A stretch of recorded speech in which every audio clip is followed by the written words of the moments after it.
Right. Shekhar Reddy గారు, మీ party observation, ఎందుకంటే మీ party నాయకులు లేకపోతే కార్యకర్తలు లేకపోతే అభిమానులు సోషల్ మీడియాను బాగా విజయ్ని ఓన్ చేసుకొని విజయ్ గెలవగానే చాలా ప్రచారం చేసినటువంటిది ఓన్ చేసుకొని చేశారు కదా, అంతా ఏమనిపిస్తోంది ఇప్పుడు అక్కడ తమిళనాడు పాలిటిక్స్ చూస్తుంటే మీకు?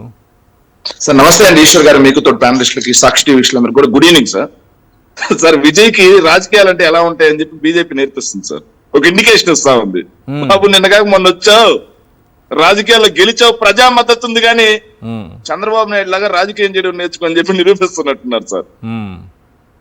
సార్ నిజంగా నేను వాస్తవంగా చెప్పాలంటే మన రామ్నాథ్ గారితో ఒక విషయంలో నేను ఏకీభవించాను సార్. ఏ విషయంలో అంటే గవర్నర్ గారికి విచక్షణ అధికారాలు ఉండొచ్చు, కానీ సాంప్రదాయం అనేది ఉంటుంది కదా సార్. అవును, బీజేపీ రాష్ట్రాల్లో విచక్షణ అధికారాలు పనిచేయవా? అవును, బీజేపీకి ఏదైతే మీరు చెప్పిన సంప్రదాయం ఉంటుంది, విచక్షణాధికారం రెండు ఉంటుంది. కాకపోతే సంప్రదాయాన్ని విచక్షణాధికారం డామినేట్ చేస్తుంది, అదే సాంప్రదాయాన్ని విచక్షణాధికారం డామినేట్ సార్. కాకపోతే ఒక విషయంలో మాత్రం తమిళ ప్రజలు, ఎస్పెషల్లీ టీవీకేకి ఓట్లేసిన ప్రజలు, టీవీకేలో గెలిచిన వాళ్ళు అందరూ కూడా అదృష్టవంతులు సార్. ఎందుకంటే అక్కడ చంద్రబాబు నాయుడు అనే ఒక అపర చాణక్యుడు లేడు సార్. అవసరాలని పాలిటిక్స్ కి చంద్రబాబు నాయుడు గారికి ఏం సంబంధం సార్? మీరు అన్నిటికీ ఆయనే తీసుకొస్తే ఎట్లా? లేదు సార్, చంద్రబాబు నాయుడు గారి మీద ప్రేమ దాంతోనే చెప్తున్నాం సార్. అపర చాణక్యుడు కాబట్టి సార్. ఉండుంటే 1995లో రాష్ట్రానికి చారిత్రక అవసరం ఎలా ఏర్పడిందో, ఎన్టీఆర్ గారికి పోటీ ఎలా పడిందో, అలా విజయ్కి పోటీ పడి ఉండేది సార్. ఈ రోజు గెలిచిన 107 మందిలో 100 మందిని కొనేసేవాళ్ళు సార్, సంతలో పశువులను కొన్నట్టు. కానీ డిఎంకే అధినేత స్టాలిన్ ఉందాగా రాజకీయాలు చేశారు సార్. ప్రజా తీర్పుకి గౌరవం ఇచ్చారు సార్. ఇక 63 సీట్లతో సార్, మనం ఇంకా చూసాం చంద్రబాబు నాయుడు గారి చరిత్ర. 63 సీట్లతో తెలంగాణలో కేసీఆర్ గారు గెలిస్తే ఆ ప్రభుత్వాన్ని కూలగొట్టడం కోసం ఆయన చేసినటువంటి పక్క రాష్ట్రంలో చంద్రబాబు నాయుడు గారు చేసినటువంటి కుట్రలు కూడా మనం చూసాం సార్. సో ఆ కుట్రలు లేనందుకు టీవీకి అదృష్టవంతులు సార్. ఆ కుట్రలు లేనందుకు టీవీకి ఓట్లు వేసినటువంటి తమిళ ప్రజలు అదృష్టవంతులు సార్. ఇక 2014లో 23 మంది వైఎస్ఆర్ కాంగ్రెస్ పార్టీ ఎమ్మెల్యేలు సంతలో పశువులు కొన్నట్టు కొన్నారు సార్. అలా 100 మంది ఎమ్మెల్యేలైనా సంతలో పశువులు కొన్నట్టు కొనగలిగినటువంటి అపర చాణక్యుడు చంద్రబాబు నాయుడు గారు సార్.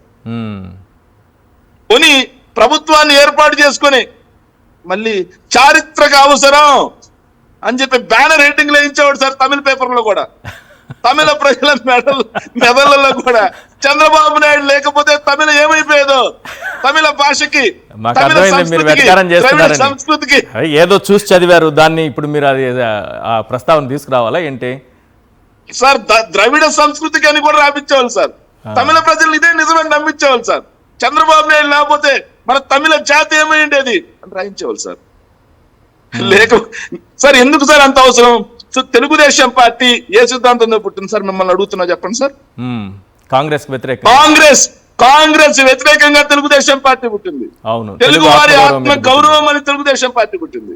మరి అలాంటి తెలుగుదేశం పార్టీ 2018లో కాంగ్రెస్ తో కలిసి పోటీ చేస్తూ ఏమని రాయించారు సార్ బ్యానర్ హెడ్డింగ్స్? చారిత్రక అవసరం, కరెక్ట్, ప్రజల కోసం, దేశం కోసం, దేశ అభివృద్ధి కోసం అవసరం అని చెప్పి రాయించారు sir.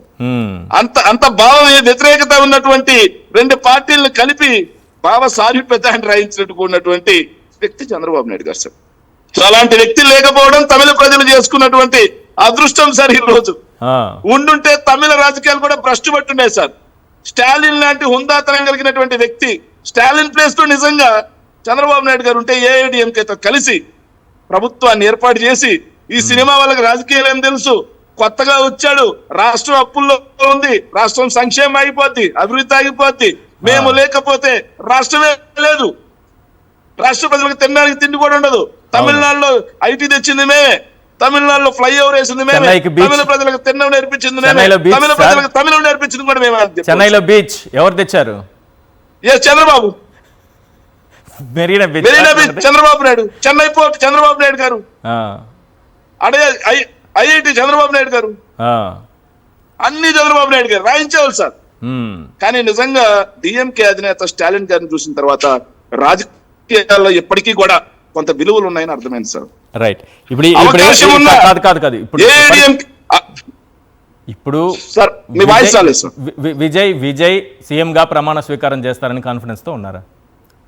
Sir Vijay అభిమన్యుల్లో ఆగిపోడు sir, అర్జునుల్లో CM ప్రమాణ స్వీకారం చేస్తారని ఖచ్చితంగా రాజకీయ విశ్లేషకులే కాదు, చాలా మంది మీడియా ఛానల్సే కాదు, అదే విధంగా రాజకీయం గురించి కొద్ది గొప్ప అవగాహన ఎవరికైనా అర్థమైంది సార్. ఎందుకంటే ఆల్రెడీ ఇంకొక కావాల్సింది 8 సీట్లు. మీరు చెప్పినట్టుగా సిపిఐ, సిపిఎం, బీసీకే కూడా విజయ్కి మద్దతు ఇవ్వడానికి రెడీగా ఉన్నారు. వాళ్ళందరినీ కలుపుకొని నాకు తెలిసి ఇంకో 2-3 రోజుల్లోనే విజయ్ ప్రమాణ స్వీకారం చేయడానికి ముందు సార్.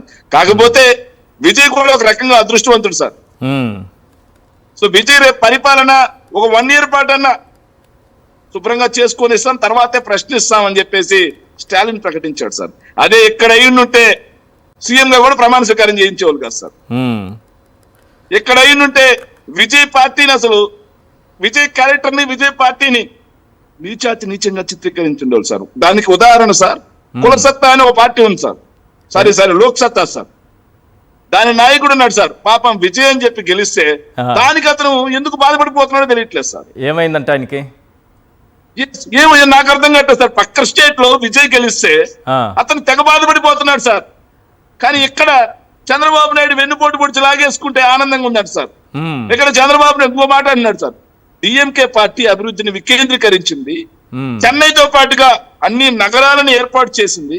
సో అలాంటి పార్టీని ప్రజలు ఓడించడం దురదృష్టకరం. సిద్ధాంతం లేని, ఏదైతే భావ సిద్ధాంతం లేని ఒక పార్టీని గెలిపించడం పెద్ద పదం వాడాడు సార్. అది దుర్మార్గం అని చెప్పి ఏదో పదం వాడాడు సార్. కానీ ఇక్కడ చంద్రబాబు నాయుడు అనే ఒక వ్యక్తి అభివృద్ధి వికేంద్రీకరణ ఆపేసి కేంద్రీకరిస్తా, ఒకే చోట నేను అభివృద్ధి చేస్తా అన్నటువంటి వ్యక్తి గెలిస్తే మరి ప్రమాదం వాటిల్ లేదా సార్? ఇప్పుడు అభివృద్ధి వికేంద్రీకరణ ఏమైంది సార్? అమరావతి తప్పిస్తే వేరే నగరాల్లో అభివృద్ధి ఎక్కడుంది సార్? కరెక్ట్. మరి ఆంధ్రప్రదేశ్ లో కుల సత్తా నాయకుడికి తనకు సంబంధించిన వ్యక్తి సీఎం అయి రాష్ట్రం ఎట్లా ప్రమాదంలో పడిపోయినా తప్పలేదు సార్. దాని గురించి కిక్కురు అన్నాడు సార్, నోరు మూసుకో ఉంటాడు సార్, పేర్లు పుట్టిన దొంగ ఉన్నట్టు ఉంటాడు సార్. కానీ పక్క రాష్ట్రంలో విజయ్ అనే ఒక లీడర్ వచ్చి యువత రాజకీయాల్లోకి తీసుకొచ్చి దళితులకు సీట్లు ఇచ్చి, చదువుకున్న వ్యక్తులకు సీట్లు ఇచ్చి, అతి సామాన్యులకు సీట్లు ఇచ్చి ఎమ్మెల్యేలుగా గెలిపించుకుంటే ఒక్క ₹1 డబ్బులు పంచకుండా, ఒక్క క్వార్టర్ సీసా పంచకుండా, ప్రజలకు హామీలు ఇచ్చి నిజాయితీగా నిలబడి గెలిస్తే వీళ్ళకి ఎందుకు ఇంత బాధ? ఏంటి మామూలుగా కాదు, మీరు చెప్పిన వ్యక్తే కాదు, ఐటీడీపీ గానీ ఎల్లో గ్యాంగ్ గానీ చాలా ఎందుకు విజయ్ మీద అంత విషయం కక్కుతున్నారు? ఎందుకు అంత ట్రోలింగ్? టీడీపీకి ఏం సంబంధం, ఇక్కడ టీడీపీకి ఏం సంబంధం సార్? దారుణమైన అంశం ఏంటంటే సార్, నిన్న ఆ ఏబిఎన్ ఛానల్లో ఒక డిబేట్ నిర్వహించారు సార్. డిబేట్ నిర్వహించి ఏదైతే టీవీకే విజయ్ జగన్మోహన్ రెడ్డి గారి ఫోటో పట్టుకోకుంటే 130 వచ్చాయంటారు సార్. మరి చంద్రబాబు నాయుడు గారు ప్రచారం చేస్తే 3వ ప్లేస్ కట్టబడిపోయారా? దాని మీద డిబేట్ పెట్టాలి.